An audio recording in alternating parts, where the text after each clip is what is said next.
Hello, YouTubers. This thoughts on video is going to be a quick one, and it's going to be completely spoiler free. So, this is Avengers Endgame. Now, I can't really talk about the film really at all without spoiling it, so I'm not going to. So, instead, I'm just going to give my brief synopsis on it, and either I'm recommending it or I'm not. So, first things first, if you have not seen Avengers Infinity War, then don't even bother watching this one. Go and watch that one first, then come back and watch this. So yeah, hang on, there you go. You have got to 100% see that film first, because this film just jumps straight into it and expects you to already know everything from the previous film. But it's more than that. It also expects you to know about the Marvel Cinematic Universe that is being happening, because pretty much you're expected to know other things as well.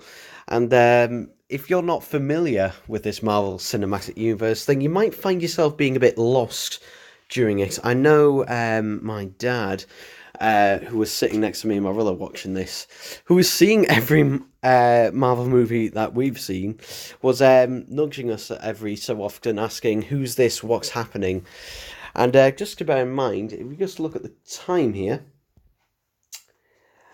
yeah, just got back from seeing it at the cinema, so that is quite a long time, because this is just over 3 hours long. It is a really long film, but also it's got a three-act structure, and each one of those acts is pretty much an hour long. Yeah, so it's 3 hours, or pretty much it's three acts throughout, and it is a really, emotional journey as well, because you feel for what the characters are going through and that, because you being with them throughout this long journey, and you feel for them during this, and the stakes are raised extremely high, obviously, during this.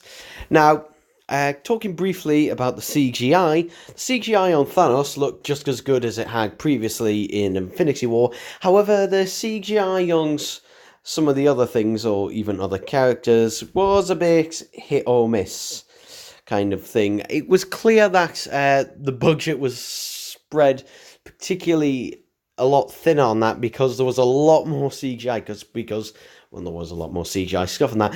And it does make me slightly sad that Iron Man and a lot of the characters now, whenever you see them, it's pretty much CGI with real heads put on top for the most part, and then you get an odd scene where, oh, it's no longer CGI, it's an actual, costume, and it's just like a big, it's pretty jarring between the two.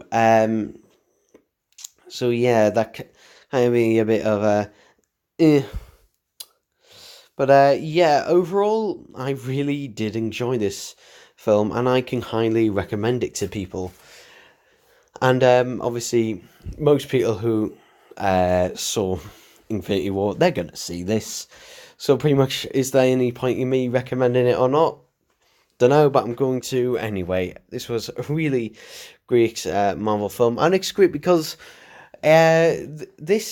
the Avengers Infinity War and now Avengers Endgame were the ones that sort of revitalized the Marvel, films for me. Because to be honest, during late 2016, no, not 2016, late 2017, early 2018, I was starting to get really bored of the Marvel films, because they become so formulaic by that point, and they seem to be just the same stuff over and over again. But Infinity War shook things up a bit and made things exciting again, and this continues that trend.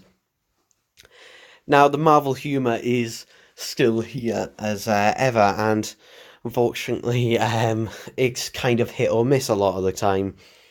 Sometimes the lightheartedness just feels a bit too. But for the most part, actually, this film is pretty serious throughout, and which is good, because the thing is, it's not right to have, stakes like this so high, where it's, people's lives on the line. and it shouldn't be really light-hearted and that. So for the most part, it does take a serious tone, but not a particularly dark tone. It takes a serious, which I'm fine with. It takes itself seriously for the most part. But anyway, I highly recommend you go see this. And yeah, that's it for this video.